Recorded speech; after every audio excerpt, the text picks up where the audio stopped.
Sound में भी मैं बोल सकता हूँ कि थोड़ा बहुत आपको डिफरेंट पा सकता है। ठीक है, ऑन क्योंकि मैं स्पीति गया था तो उसमें मे भी गर्म हो गई थी या जो भी कह सकते हैं आप। गर्म हो गई थी।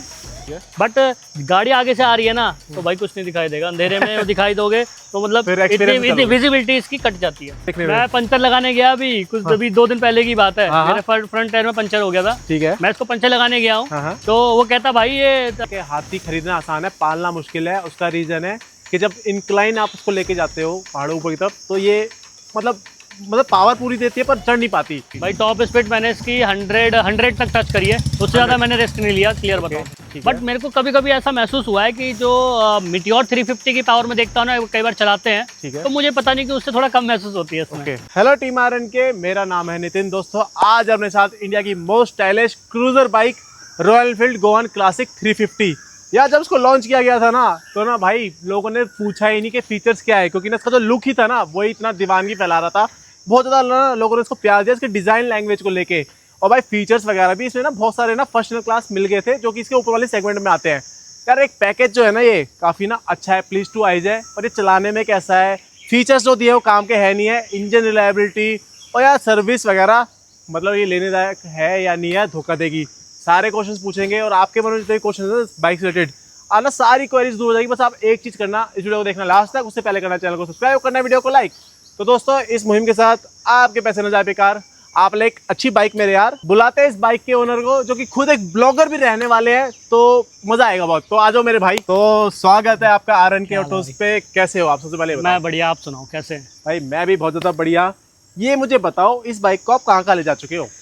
भाई इस बाइक को मैं सबसे पहले ले गया था जयपुर मतलब हाईवे। ठीक है। और सेकंड मैं इसको ले गया हूँ अपना नैनीताल, मतलब पहाड़ हिल। ठीक है। और भाई उसके बाद अभी जबरदस्त मतलब 2 वीक पहले मैं इसको स्पीति से ला रहा हूँ। मतलब ऑफ रोडिंग भी, हाँ, मतलब कंप्लीटली ना हर तरीके से ड्राइव किया है। कितने किलोमीटर चला ली? भाई ये चल गई है आपकी 12,000 करीब किलोमीटर। 12,000 चल चुकी है। तो मेरे ख्याल से ना अच्छे टेस्ट कर लिया है सब, इसका अच्छा प्रोज कौन सा पता है आपको ना।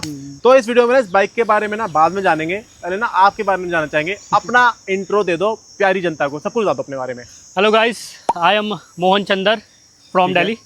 ओके सो जैसे कि मैंने अपना इंट्रो बोला, आप भी एक ब्लॉगर हो, ट्रैवलर हो, तो क्या स्पेशलिटी है अपने बारे में थोड़ा डिटेल में बताओ यार। बेसिकली मैं भी एक ट्रैवल ब्लॉगर हूँ और मेरा नाम है इन्फिनिटी ट्रैवलर, मेरे ब्लॉग का नाम, चैनल का नाम। ठीक है। सो इन्फिनिटी ट्रैवलर। तो यार इस वीडियो के बाद ट्रैवल के शौकीन हो तो जरूर जाना चैनल पे और वीडियोस देखना। भाई ना डिवोशनल वीडियोस डालता है, जैसे कि अपने अमरनाथ यात्रा, ये वो स्पिरिचुअल यात्राएं ज़्यादा रहती हैं। तो भाई का नाम भी पूरा मोहन चंदर। तो भाई ये है। तो ना अपनी वीडियो में ना हम ना हर एक जो ओनरशिप शेयर करते हैं उसको 5 पीस ऑफ ओनरशिप में रखते हैं, ताकि हर क्वेश्चन का सवाल का जवाब मिल जाए। फर्स्ट पी परचेज, क्यों उसको खरीदा और भी कंपटीशन में था। सेकंड पी परफॉर्मेंस, इंजन की क्वालिटी कैसी है। थर्ड पी प्रैक्टिकलिटी, फीचर्स काम के हैं या बेकार है। Fourth P pros and cons, क्या अच्छा लगा क्या आपको बुरा लगा वो बताना। और फिफ्थ पी रहेगा पर्सनल फीडबैक, ओवरऑल लेने के बाद सुखी या दुखी सब बता दोगे। तो मोहन भाई फर्स्ट पीस शुरू करने जाएंगे परचेज। मार्केट में ना भाई आपकी एवेंजर भी आती है और भी क्रूजर्स बाइक्स आती है, आपकी BS एक ब्रांड भी है, जावा भी ब्रांड है, यही क्यों? या एक्चुअली एवेंजर जो आपने बोला यार, एवेंजर एक्चुअली क्या है कि एवेंजर मेरे पास थी पहले और 7 साल मेरे पास रही एवेंजर। उसके बाद ये मेरी सेकंड बाइक है। ओके ठीक है। तो बेसिकली मेरे को स्टार्टिंग से ही मैं क्रूजर बाइक का लवर हूँ। ठीक है। तो मुझे क्रूजर बाइक ही पसंद है। तो क्रूजर सेक्शन में मेरे को फिर यही पसंद आई, रॉयल एनफील्ड की। ठीक है। इसके अलावा वो थी अपनी जावा की बॉबर वगैरह। जावा की बॉबर भी थी, but royal Enfield is a brand. HD की भी आती है। हाँ, बट उतना मेरे को लगा नहीं उसमें। मैं सोच रहा था, गया था एक बार देखने जावा का भी, बट मेरे को नहीं समझ में आया वो। ठीक है, मतलब वो सब देख के आपने फिर ये लिया। फिर मैं रॉयल एनफील्ड पे आया वापस, और फिर मेरे को ये थोड़ा यूनिक लगी। एक्चुअली मैं सिंगल भी हूँ अभी, तो यूनिक पर्पस से और एक ट्रैवल भाई कह रहा है मैं सिंगल हूँ, मतलब अनमैरिड हूँ। तो कोई अगर लड़की देखती हो ना तो भाई बैचलर है तो ना हम ना एक छोटा सा गिफ्ट देते हैं भाई को कि भाई की शादी हो जाए जल्दी से। ये एक छोटा सा गिफ्ट आरएन ऑटोस की तरफ से आपको। जय श्री राम। नाइस। तो आपने फिर इसको खरीदा है? हाँ। तो रख दो आपको, कोई नहीं यहाँ पे। तो मुझे ये बताओ मेरे भाई, ये कौन सा आपका वेरिएंट है और ओनर आते आते कितने की पड़ेगी थी बाइक? भाई ये है गोवन क्लासिक 350। ओके। ठीक है। और ये टॉप वेरिएंट में ही है, मतलब क्योंकि जो इसका ये कलर है ये काफी कॉस्टली है ये वाला। अच्छा, ये कलर ही कॉस्टली था। कलर का भी हाँ, इसका ये सही पड़ता है, बेसिक कलर कॉस्टली है इसका। और कितने की पड़ी थी ऑन रोड? ये मैंने ऑन रोड कैश करवाई है, ये मेरे को पड़ी है 2.5 लाख की। 2.5 लाख के करीब। हाँ। ओके, तो यार काफी अच्छी लग रही है, इसका लुक काफी अच्छा लग रहा है। और मेरे भाई वारंटी का क्या हिसाब है? वारंटी 3 साल की थी, बाकी 2 साल की फिर मैंने एक्सटेंड करवाई है। 2 साल आपने टाइम ऑफ सर्विस 5 साल की होगी, जिसमें आपके सेंसर वगैरह सारा इंक्लूड रहता है।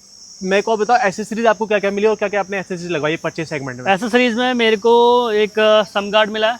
ठीक है, और एक ये लेग गार्ड। नीचे सम गार्ड है और ये लेग गार्ड है, और कुछ नहीं लिया आपने? नहीं, और कुछ नहीं है अभी तक, कोई भी नहीं बाहर से। मेरे को इसमें सिर्फ ये लगवाया, बैक रेस्ट लगवाया है। बैक रेस्ट लगवाया है, और इसके अलावा और कुछ भी नहीं लगाया। पीपीएफ भी करवा रखी है, मेरे को दिख रही है। पीपीएफ करवाई है। ठीक है, पीपीएफ करवाई है। तो पीपीएफ थोड़ी उखड़ी उखड़ी सी लग रही है, नाराज है? टाइम हो गया, सितंबर में कराया था, तो थोड़ा ट्रैवलिंग वगैरह भी करी है। ओके, तो उसके हिसाब से जो है, तो एक साल टैंक का पीपीएफ है वो एकदम ओके है, बट खाली बस ये नीचे इसका भी यार 1 साल की वारंटी होती है, चेंज क्यों नहीं करवाई उनसे जाके? नहीं, 5 ईयर की है। तो बोला क्यों नहीं आपने उनको? टाइम नहीं मिला, जाऊंगा करवा लूंगा। चलो ठीक है। तो भाई परचेज के मैंने सारे क्वेश्चंस पूछ लिए भाई से। अब मैं इसके सेकंड पे बताऊंगा परफॉर्मेंस की। इसमें आता है आपका भाई एयर कूल्ड 350 सीसी का इंजन, जो कि पहले भी चलता आ रहा है, आपकी क्लासिक हो गई, स्टैंडर्ड हो गई, ये सब हो गई है। 20 bhp और 27 Nm का टॉर्क। जो पावर परफॉर्मेंस मिल रही है आपको, वो लीनियर है या जर्क फील हो रहा है?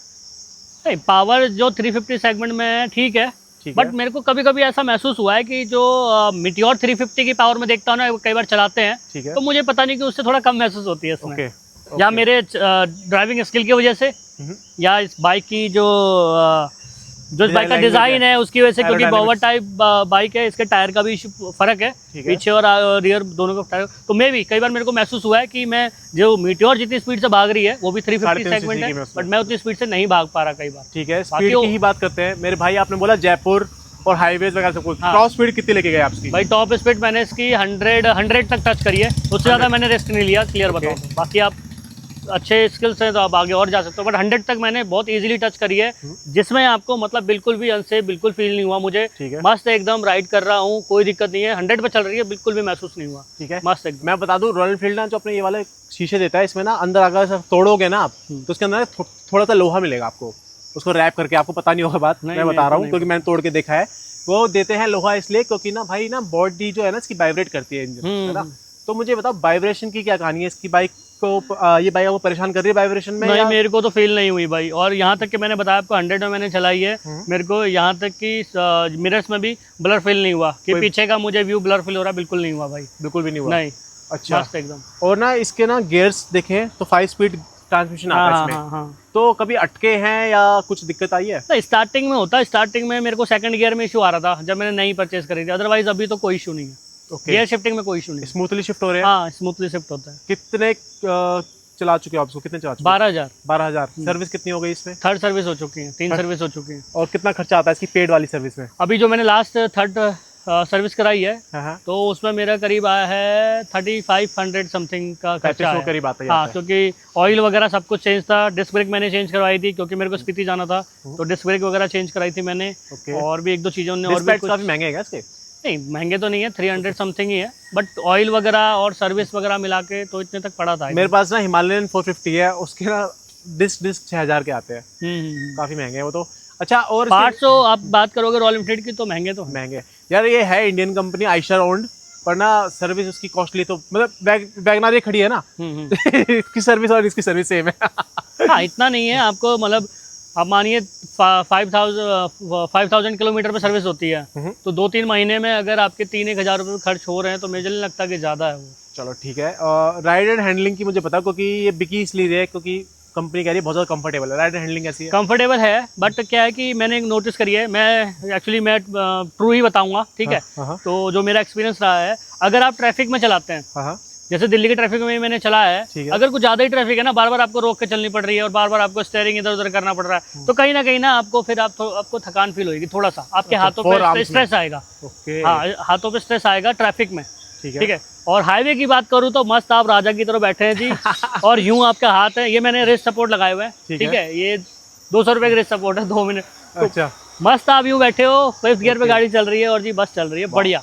मेरे प्यारे भाई, आपने मुझे बोला 100 की स्पीड पे चलाइए, उससे ऊपर आप नहीं गए फॉर द सेफ्टी रीजंस। हाँ, पैनिक ब्रेकिंग भी करी होगी, कुत्ता बिल्ली सब आए होंगे सामने, जबरदस्त ब्रेकिंग क्या कहानी? ब्रेकिंग जबरदस्त भाई। हाँ, 2-3 बार हुए हैं, क्योंकि ऑब्वियसली मैं अब 12,000 चल चुकी है, डेली अप डाउन करता हूँ, ऑफिस भी जाते हो? ऑफिस भी जाता हूँ, अप डाउन करता हूँ। हुआ है सडनली ब्रेक मारी है और भाई एकदम रुकती है, बिल्कुल भी स्लिप नहीं होती है भाई। वाह। इससे पहले मेरे पास एवेंजर थी, उसमें मैं बचाया उसने भी है, बट वो कई बार स्लिप होती थी। ओके, ठीक है, बट ये भाई साहब खड़ी हो जाती है, ब्रेक मस्त से प्यार एकदम है। मजा भाई। ठीक है। ब्रेकिंग सिस्टम बहुत तगड़ी है। पहाड़ पे अभी आप स्पीति इसको लेके गए, स्पीति में ना इसकी सस्पेंशन की क्या कहानी थी ऑफ रोडिंग पे?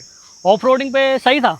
सस्पेंशन एक्चुअली क्या है ना, रॉयल एनफील्ड के मैंने एक चीज़ देखी है कि मतलब जर्क्स तो फील होते हैं, इस बाइक में भी आपको बहुत जर्क फील होंगे। और ऐसा नहीं है कि मेरे को नहीं हुए, जब मैंने भी चलाई थी बाइक, इसमें सिटी में भी चला रहा हूँ, उसमें भी चला रहा हूँ, तो भाई जर्क तो फील होते हैं। ठीक है, हाँ।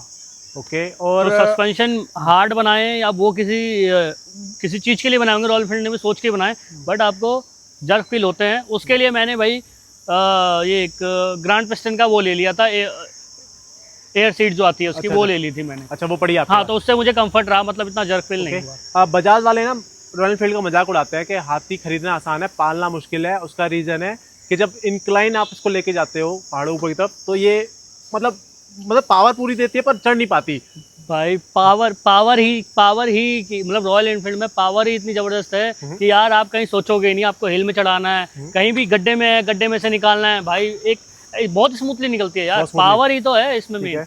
तो मेरे प्यारे भाई मुझे बताओ, कंपनी ना कह रही है इसकी 30+ माइलेज। आप मुझे ना सिटी का बता दो क्योंकि आप ऑफिस जाते हो, आप मुझे पहाड़ों का बता दो क्योंकि आप स्पीति जाते हो, दोनों का अलग अलग मुझे माइलेज बता दो। हाँ, सिटी में तो मेरे ख्याल से ये देती है, आई थिंक 30+ देती है। 30+ दे देगी? 30+ देती है सिटी में। ओके, ठीक है, बाकी ट्रैफिक की वजह से थोड़ा बहुत ऊपर नीचे रहता है, बट 30 दे देती है। हाईवे में तो आपको पता ही है 35+ जाती है आराम से। हाईवे 35 हाँ, हो गया, और बाकी पहाड़ों में फिर डाउन हो जाती है, क्योंकि 20-25 के आसपास। ठीक है, मतलब उतनी आपको मिल जाएगी? हाँ, मिल जाएगी। और आपने जैसे आप लद्दाख भी जाने वाले हो उसके बाद, हाँ, फ्यूचर में, तो कैपेबिलिटी रखती है बाइक, मतलब क्योंकि ना ग्राउंड क्लियरेंस मेरे भाई बहुत कम है।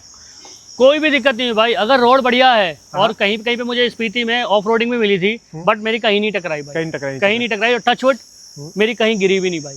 वाह, ये चीज काफी सही है। टचवुड था, 1000 किलोमीटर मैंने सोलो राइड करी है, यहाँ से मतलब पूरा आया हूँ मैं स्पीति करके, टचवुड कहीं नहीं गिरी। बहुत बढ़िया से इसने मेरा साथ दिया है। प्यार हो गया भाई इससे, भगवान से। मतलब अच्छा डिसीजन। चलो तो जानेंगे अभी।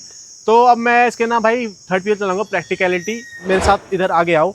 हेडलैम्प्स मैं देख रहा हूँ, इसमें ना कोई भी ऑक्सिलरी लाइट्स नहीं लगाई आपने? नहीं, कुछ भी नहीं लगाया। ये सफिशिएंट है या लगता है कि भाई लगवा लें? नहीं, लाइट तो सफिशिएंट नहीं है, बेकार है। बेकार इन द सेंस ये कहेंगे कि जब अगर आप बिल्कुल डार्क में चलाओगे ना, नोटिस किया मैंने, डार्क में चलाओगे तो आपको लगेगा कि हेडलाइट सफिशिएंट है, लाइट दे रही है। ठीक है, बट गाड़ी आगे से आ रही है ना, तो भाई कुछ नहीं दिखाई देगा, अंधेरे में दिखाई दोगे तो मतलब इतनी विजिबिलिटी इसकी कट जाती है। तो एक्स्ट्रा लाइट तो चाहिए हेडलाइट। और लाइट जो है ना वो स्ट्रेट है, तो थोड़ा डाउन होनी चाहिए, तो लाइट जो है स्ट्रेट है, तो लाइट तो आपको अलग से लगानी है। आर एन ऑटोज आपको एक तो सैल्यूट करता है कि इस लाइट के साथ आप इतने टूर मार चुके हो। क्योंकि बहुत मुश्किल है, क्योंकि हमारे पास ये आरी की बाइक है। मैंने जो फॉग लाइट्स हैं वो इसलिए नहीं लगाई क्योंकि वो कहते हैं कि मनाली साइड में फॉग लाइट उतरवा देते हैं, ये वो तो मैंने सोचा क्यों उतना इश्यूज में पड़े, पुलिस वाले रोके, तो मैंने लगाया ही नहीं। चलो, ये चीज़ काफ़ी अच्छी है। स्विचेस की क्वालिटी कैसी है ये बताओ भाई? बहुत बढ़िया, अभी तक कोई दिक्कत नहीं आई यार, बढ़िया चल रहे हैं स्विचेस वगैरह, टचवुड बहुत बढ़िया है अभी, बहुत सही चल रहा है। स्टार्ट वगैरह वहाँ भी वेदर ज़्यादा कोल्ड था, एक स्टार्ट में स्टार्ट हो रही थी भाई सुबह जब मैंने स्टार्ट किया, कोई भी दिक्कत नहीं आई। कैपेसिटी कितनी है फ्यूल टैंक की? 13 लीटर की। 13 लीटर की है। E20 को लेके बहुत ज्यादा कंप्लेंट्स आ रही है री की बाइक्स में, जो पुरानी वाली है, फ्यूल पंप वगैरह खराब हो रहा है, जंग हो रहा है। क्या ये E20 कंप्लाइड है नहीं है, और कैसी क्या परफॉर्मेंस ड्रॉप हुई है? नहीं, ऐसा तो मुझे कुछ नहीं लगा इसके बारे में, और मैं इतना यूं कहीं मैं इतना डिटेल में गया नहीं हूँ, मेरे को इतना आइडिया नहीं है। मतलब वैसे आप जो E20 डलवा रहे हो उसमें गन्ने का सही चल रहा है? हाँ, ठीक है। ठीक है। सीटिंग कंफर्ट कैसा है? आपकी हाइट क्या है और कितनी हाइट वाले बंदों के लिए ठीक है, या फिर पैर में क्या? देखो, मेरी हाइट है 5'4", ठीक है, तो मेरे तो एकदम कंफर्ट है। 5'3" तक इसको बंदा आराम से चला सकता है आराम से। ठीक है, और मैंने आपको बताऊं तो मैंने ली भी इसीलिए क्योंकि मेरी हाइट, ऑब्वियसली मैं बाइक लूंगा तो हिमालयन में लेने गया था, अगर आपको पुराना एक्सपीरियंस बताऊं तो हिमालयन मैंने नहीं ली सुमिता रोजा को देख के क्योंकि मेरे पैर ही उसमें नहीं पहुंचे, वो मेरे को फिर कटवानी पड़ती सीट। ये है कि इसमें मैं प्रॉपर मतलब हैंडलिंग कर पाता हूँ, तो बाइक वही लेनी चाहिए जिसमें हैंडलिंग कर पाए। कमर में कोई दर्द लॉन्ग राइड पे? नहीं, कुछ नहीं, लॉन्ग राइड में कुछ भी नहीं, ना कोई मेरे बैक पेन, ना मेरे कोई लेग पेन, थाई पेन, कुछ भी नहीं। पिलियन ड्राइवर्स के लिए कैसी है? पिलियन के लिए बता दूं, पिलियन के लिए वैसे सही है, बट थोड़ा सा ना छोटा हो जाता है इसमें सीट। ठीक है, ये वैसे ये आता नहीं है इसमें, ये मैंने लगाया है अलग से, क्योंकि पिलियन के लिए नहीं आता। अच्छा, ये एक्चुअली बॉबर बाइक है, तो आप इसको सिंगल सीट ही चलाते हो मोस्टली। ठीक है, बट मैंने को जाना पड़ता है उधर, तो मैंने ये लगवा ली। एग्जॉस्ट चेंज करवाया अभी? नहीं, कुछ भी चेंज नहीं करवाया। साउंड कैसा है एक बार ऑन करके बता दो। तो भाई स्टॉक जो साइलेंसर इनका, साउंड में भी मैं बोल सकता हूँ कि थोड़ा बहुत आपको डिफरेंट पा सकता है। ठीक है, ऑन क्योंकि मैं स्पीति गया था तो उसमें मे भी गर्म हो गई थी, या जो भी कह सकते हैं आप। गर्म हो गई थी? अच्छा, इस बारे में जानेंगे आपने कुछ? हाँ, ये मैं आपको बताऊंगा, क्योंकि एक्चुअली क्या होता है जब बाइक हीट हो जाती है ना थोड़ा, उसकी वजह से। स्पीति पे इनकी बाइक ओवर हीट हो गई थी। हाँ, उसमें क्या कहानी है, पहले ना एग्जॉस्ट का देख लेते हैं। थोड़ी स्पीड होते थे ना, थोड़ा और। तो स्टॉक के हिसाब से भी ना अच्छी है वैसे। हाँ, मतलब ऐसी नहीं कि चुभ रही हो, इस तरीके से नहीं है। नहीं नहीं नहीं। अच्छा, ओवर हीट हो गई आपकी, वो क्या कहानी है? मतलब एक मिनट, क्या कोई दिक्कत है क्या 3.5 सीसी में? किसमें इसमें? ओवर हीट मतलब क्या? अगर आप अभी आप चलाओगे, मैंने हाँ। एक बार 500 किलोमीटर चलाई बाइक हाँ हाँ दिल्ली से उधर तक, और वहीं फिर पहाड़ों में भी चलाया, हाँ। तो थोड़ा बहुत वैसे ओवर हीट मतलब साइंस की, मतलब मुझे ऐसा लग रहा है कि हीट की वजह से थोड़ा बहुत साउंड में चेंज हुआ है उसके साइलेंसर की। अच्छा अच्छा, हाँ, ओके। हीट तो रुक गई थी क्या? 350 का इंजन है। रुक गई थी क्या हीट की वजह से? नहीं नहीं नहीं नहीं, रुकी नहीं भाई, रुकी नहीं, बिल्कुल भी नहीं रुकी, कहीं भी नहीं रुकी। ओके। और बाकी ना यहाँ पे ना आपको मैं दिखाना चाहूंगा, यहाँ जो मीटर है, यहाँ पे फीचर्स क्या क्या मिलते हैं भाई मेरे? इसमें है ट्रिपोमीटर है ये। अच्छा, डायरेक्शन आप, दिखाता है। हाँ, जो रॉयल एनफील्ड का ऐप है उसके थ्रू आप कनेक्ट करके इसको मैप एक्सेस कर सकते हो, गूगल मैप ठीक है, एक्सेस कर सकते हो। ठीक है। बाकी मैं देख रहा हूँ भाई आपके जो व्हील्स है, ये आपके स्पोक्स व्हील्स है, हाँ, है ना? तो ये तो आपके ट्यूब वाले होंगे, परेशान हो जाओगे। ट्यूबलेस है भाई, ये ट्यूबलेस है क्या? ट्यूबलेस है। अरे वाह यार, वो बड़े सेक्सी भी लग रहे देखने में। मैं पंचर लगाने गया अभी कुछ अभी 2 दिन पहले की बात है। हाँ, मेरे फ्रंट टायर में पंचर हो गया था। ठीक है, मैं इसको पंचर लगाने गया हूँ, हाँ हाँ। तो वो कहता भाई ये तो नहीं ट्यूबलेस है। नहीं, हाँ, कह रहा भाई ये तो वो है, मतलब टायर खोलना पड़ेगा। मैं भाई ट्यूबलेस है, ट्यूबलेस है। कह रहा भाई सच बोल रहे हो? मैं हाँ भाई ट्यूबलेस है। फिर वो खड़ा होके देखने आया है कि ट्यूबलेस नहीं है। कह रहा अरे ये क्या है? ये क्या? शौक था कि ट्यूबलेस कब से आने लगे इसमें। तो भाई जो हमारे पंचर वाले भाई है, वो भी भाई सीख लो, नया कोर्स कर लो। अब री की जो बाइक्स है ना स्पोक्स वाली, हाँ। उसमें भाई आपके ट्यूब आ रहे हैं। सच में। तो ये सारे भाई मैंने क्वेश्चंस पूछ ले प्रैक्टिकलिटी में। अब मैं इसके ना 4th पे चलना चाहूंगा, प्रोज एंड कॉन्स। मेरे प्यारे भाई, इसके ना कमियां क्या क्या फील हुई है आपको, ये बताओ। हाँ, कमियां यार, एक्चुअली क्या था, एक जो ये मडगार्ड है ना, हाँ हाँ। ये कई बार ना ढीला हो जाता है। अच्छा, यहाँ पे जब इसके नट्स हैं। हाँ, ये एक्चुअली ये जो डिजाइन बनाया है इन लोगों ने, हाँ हाँ। वैसे तो नहीं, बट ये है कि अगर ज्यादा रनिंग में है तो ये मुझे महसूस हुआ कि यार ये ढीला हो जाता है, ये मुझे टाइट करवाना पड़ता है, बार टाइट करवाना पड़ता है। बार बार कहें, क्योंकि अभी तो मैं देखो, अब मैं क्या ही बोलूं, अभी जब मैं स्पीति से पहले इसको टाइट करा के गया था, हाँ, पूरी राइड कराया 1000 किलोमीटर की, उसके बाद जो मैंने अभी चला ली है, हाँ, ठीक है, 2 हफ्ते मुझे हो चुके हैं भाई, फिर भी अभी ओके है। ओके, तो अभी चल रहा है तो चल रहा है, बट कई बार क्योंकि जो तो आप खुद से कर पाते क्योंकि हैं? रॉयल एनफील्ड में वो है ही, क्योंकि लोहा है पूरा, तो नट बोल्ट जो है ना वो थोड़ा बहुत तो आपके टाइट, मतलब ढीले होते हैं। अगर आप लॉन्ग राइड करोगे तो ढीले तो होते हैं। तो आप खुद से करते हो, करवाना पड़ता है? नहीं, करवाना पड़ता है ये खुद से। 150 रुपए लगते हैं। हाँ, इतने तो लगेंगे ही, क्योंकि भाई आप जयपुर गए थे ना इसको लेके, देखी थी आपकी वायरल रील। हाँ, तो वो हो गया था उसमें। बट इसमें मतलब पूरी रॉयल एनफील्ड का फॉल्ट नहीं है, मेरा फॉल्ट है वो, क्योंकि जब मैंने पीपीएफ कराई थी तो पीपीएफ वाले ने ये उतार दी थी।